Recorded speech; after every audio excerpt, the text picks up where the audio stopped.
Hello everyone, and welcome back to our backyard garden. Today I'm going to give you guys an update on my garden.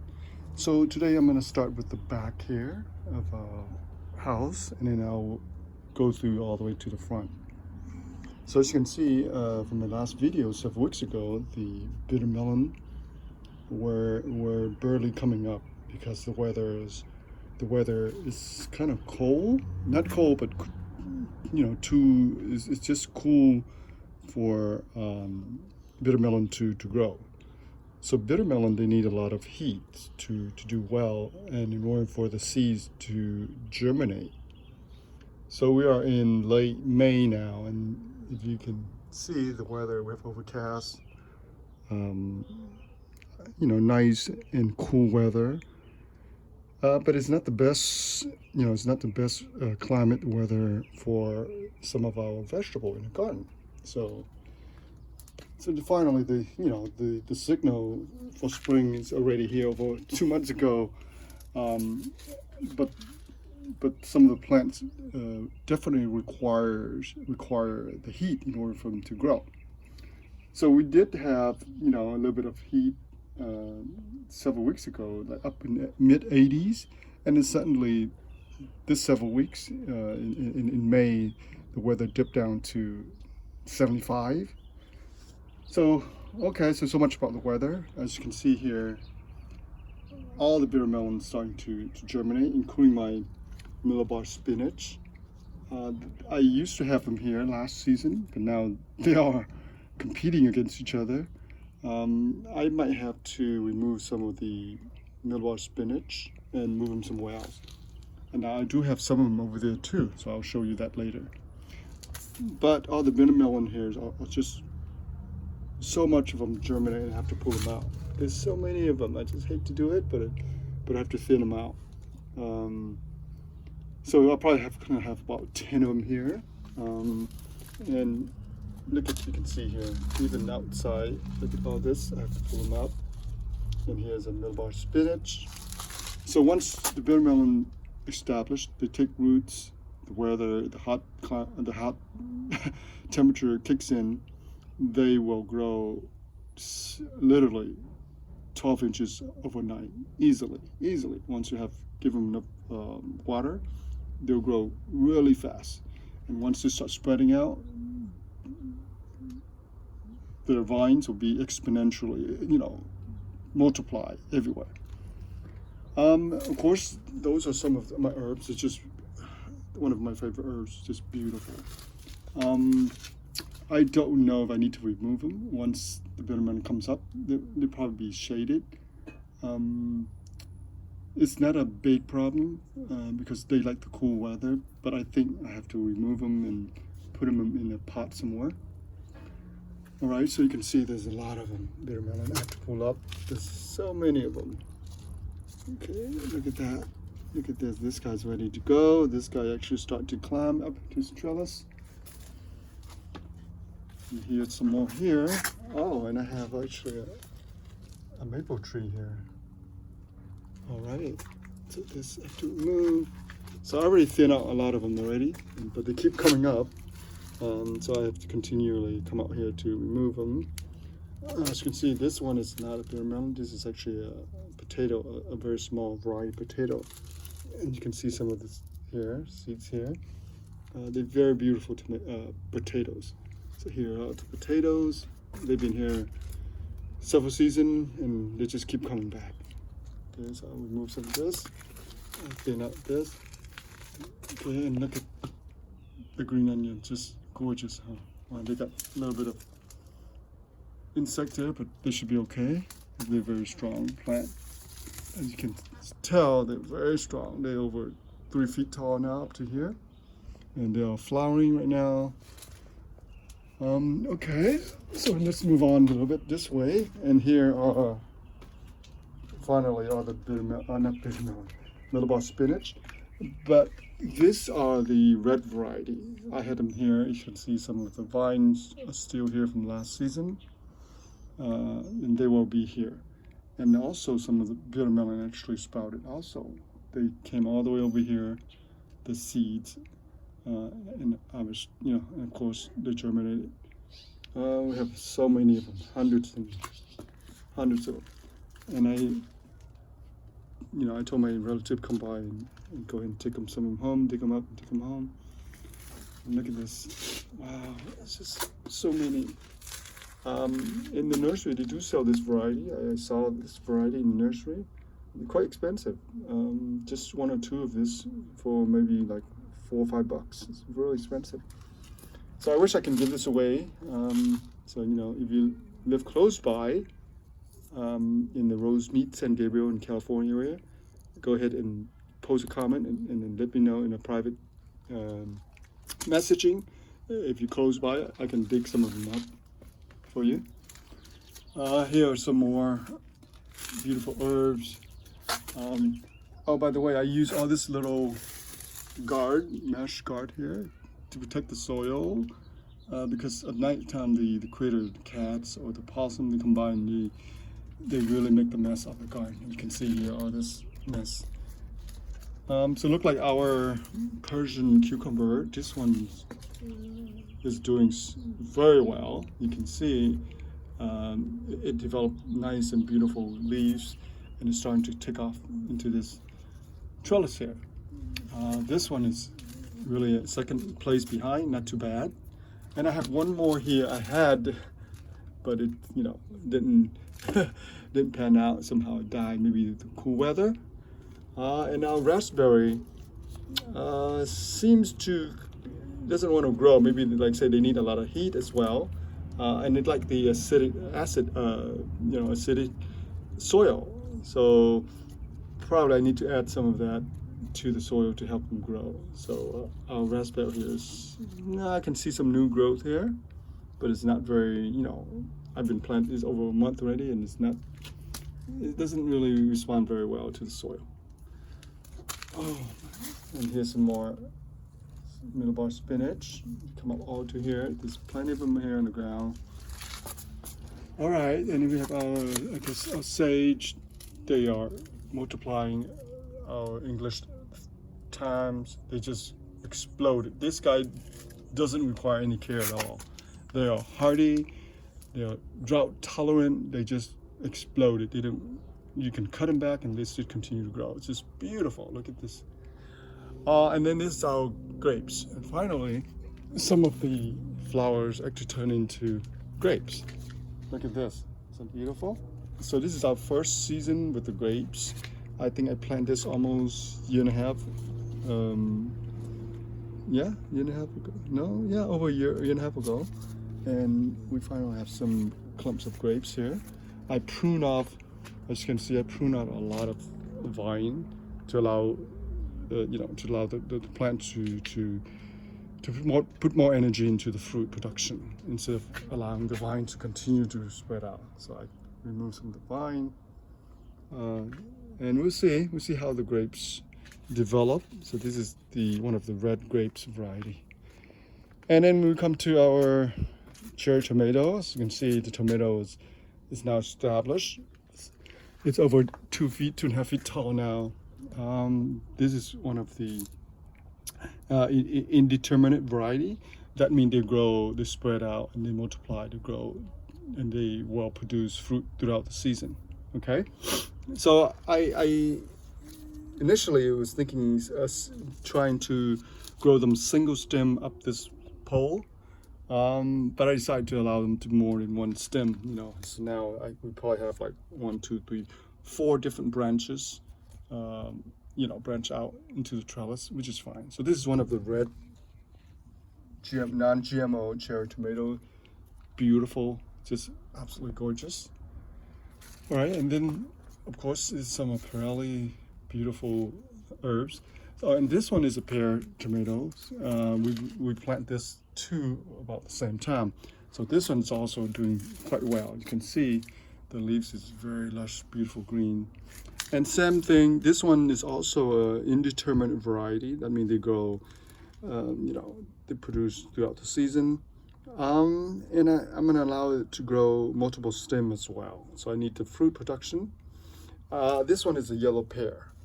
The yellow pear, produce quite well. I grew them before in the past, and they produce beautiful, beautiful yellow pear. Just absolutely gorgeous fruit. Just so beautiful when you see the clump of yellow pear tomato. And it's very unique too. Okay, so they will come up to this pole here, and maybe I'll allow them to spread out into the back trellis. Right, and here's some more herbs. I add some compost to, to help them. They're gonna grow to 4 feet tall, if I don't cut them. But the leaves, you can use the leaf now. The leaf is just very beautiful. They are easy to grow. They don't require much, and they are quite drought tolerant. And you can see the one in the back, it's all sandy. Virtually there's no nutrients in the soil at all, just sandy right by the wall. But they tend to look at it, they compare them to this, they're about the same, right? So I do harvest them. I cut off the top to use the leaves, all of them. Look, I cut off all the top, and they will side shoot and they will produce more leaves for you. Okay, so these are Pirelli herbs. They grow very well in this climate, and they also go very well in the sandy soil, from my experience. Obviously, this fennel, this guy continue to grow, continue to produce all the bulbs. You can see here. Initially, it was just one single plant, and now it multiplied into, I don't know, a gigantic bush.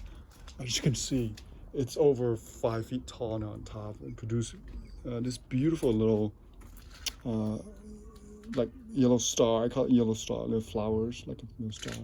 It's just gorgeous, and it's keep going. I don't use it very much, but I just like the look of the plant. It's just very beautiful.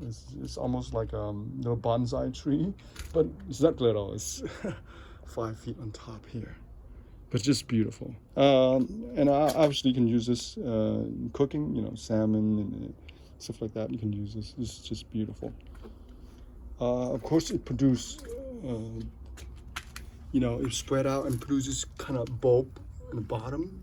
It's so, look at it. I've never seen this. This is such a humongous plant. And by the way, this also do very well in the sandy soil. So majority of the herbs that I noticed so far, the sage, the thyme, the Pirelli, the fennels, and the parsley,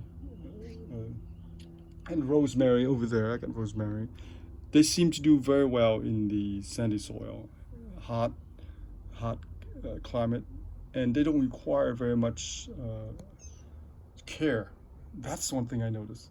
Yeah, and the soils can be pretty poor. I mean, this soil is just poor. Trust me, it's very bad. This is just literally sand. Once you water it, the water just zip through it, and you don't have anything else left. That's why I have to continue to add manure and organic compost.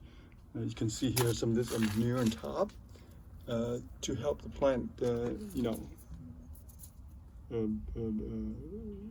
help the plant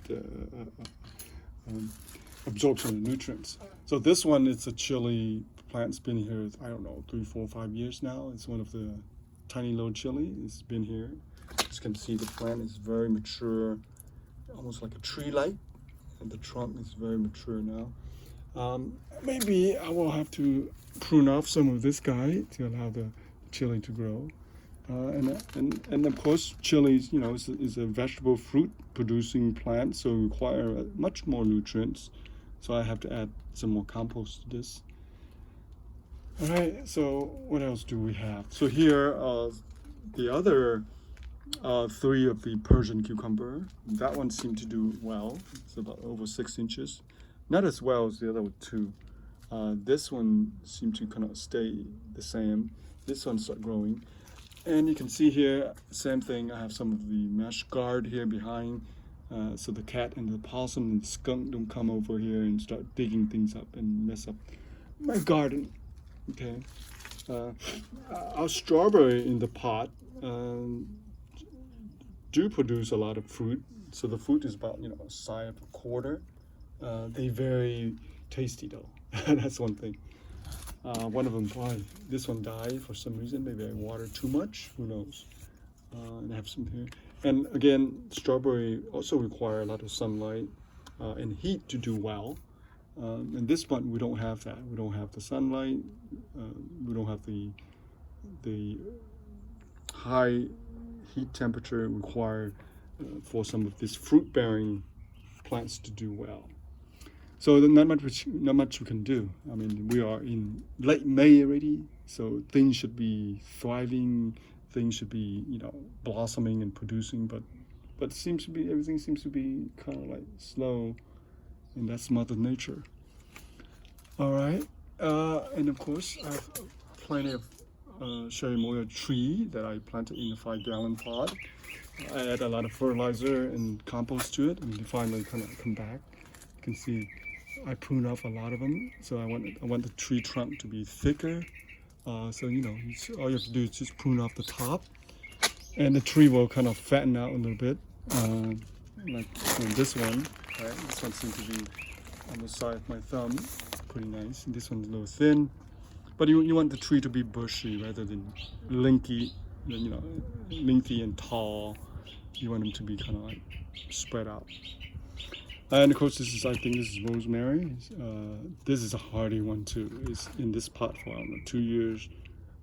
I finally pulled it from over there. It was over there. I pulled it over here and add some, just give it a little bit of fertilizer, and it seems to do very well.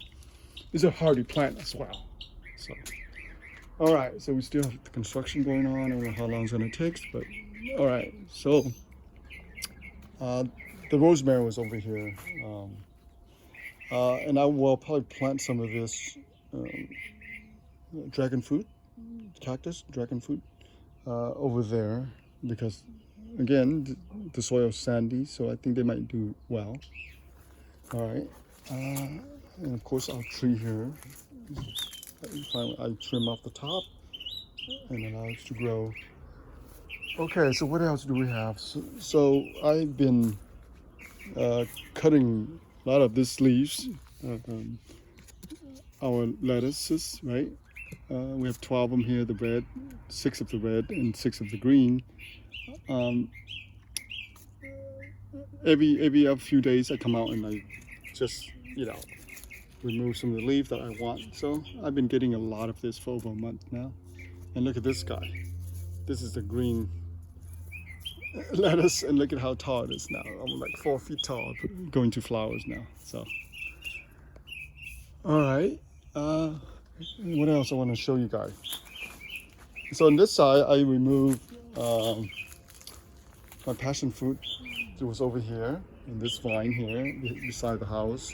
I decided to remove it because it just it was in this, I guess 7-gallon pot. I don't think it's enough soil for it to grow, and also the the passion fruit vine require a lot of space, a lot of trellis space for it to do well, because it continually has to spread out every season to produce, in order for it to produce the new shoots and flowers.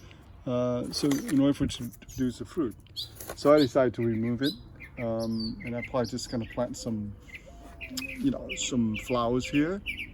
This section of the house by the wall here doesn't get much sunlight, so it's perfect for some of this succulent here. You can see here, it's just beautiful. I have this in a 5-gallon. They grow so well. Okay, and I have some of this potted here too, some of the orchid potted here. And I finally split up the bamboos, the clump bamboo, into 2 now. And now I have more than 1 clump.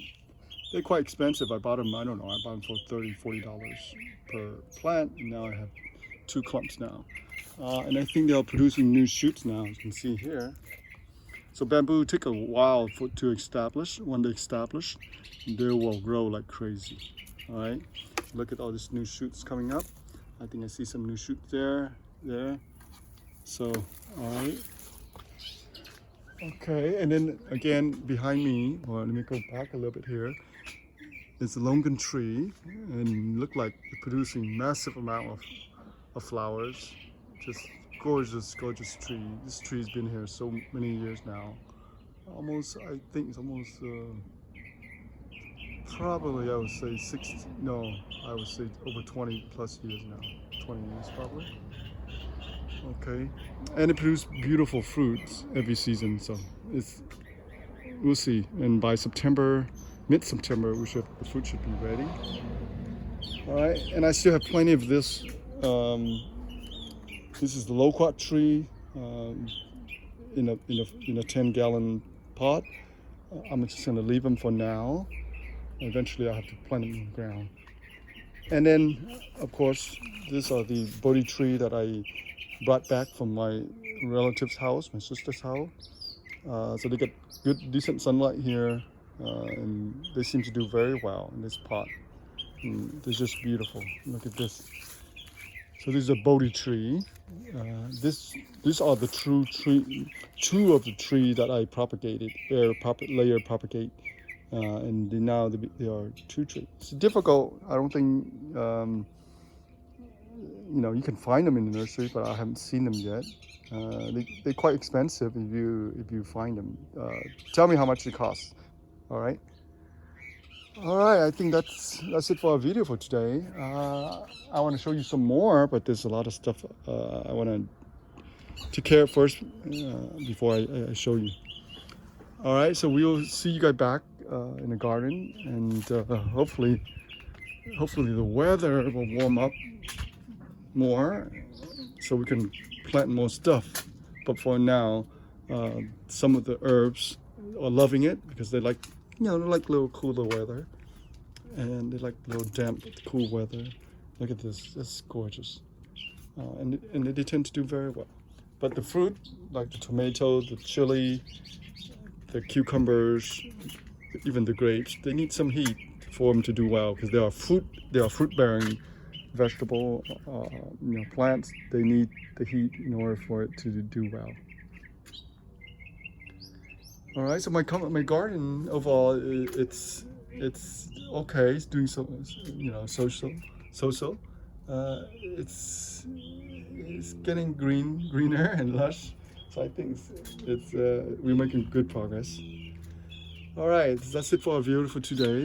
And thank you for tuning in. Thank you for watching, and we'll see you again. Bye for now.